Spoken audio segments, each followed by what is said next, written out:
you inherit, I think, a pretty decent portfolio because of the MGM Resorts work, and I'm wondering, what would you like to build on that in terms of forming business relationships?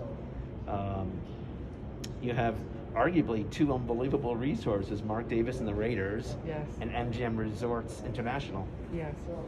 And one of the things that we're going to focus in on too, because during this transition period, we're also building and adding to our staff. We've been very fortunate to utilize the MGM and Raiders, but it's the ACES organization that we're focusing in on, and the partnerships that have been established already by the two entities that you mentioned. We're going to continue to build on those, but there's also opportunities for us to expand.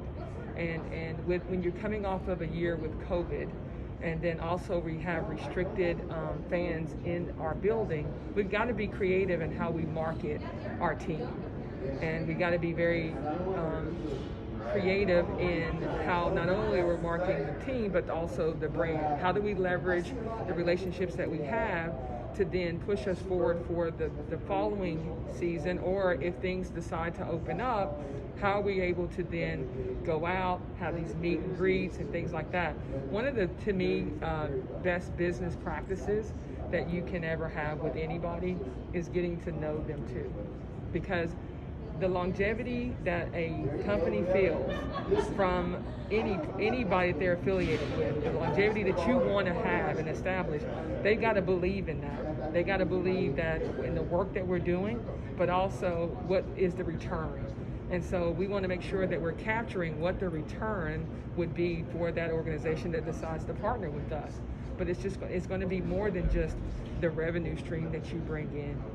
It's going to be having the invitation to watch these young ladies, whether it's in practice or whether it's them competing live, or you being able to utilize our facility to host even events that you may want for your employees, and just being able to tap into each other's resource. But I think it all starts with the relationships that you build from the ground up.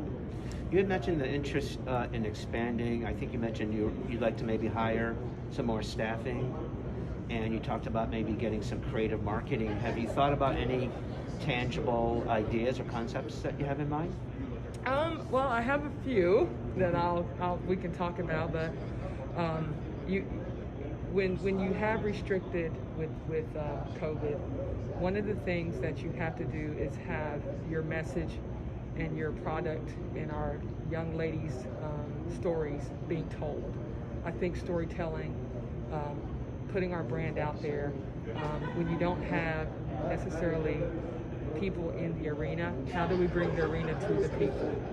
And the television package that we have set forth, by capturing the talent to tell the story, is equally important as you getting the contract to have a television show. So we wanted to make sure that we went after the best play-by-play, the best color analyst, to be able to bring the game to our fans. That's for the local market. That's beyond the ESPN deals. That's beyond the ESPN deals, yes.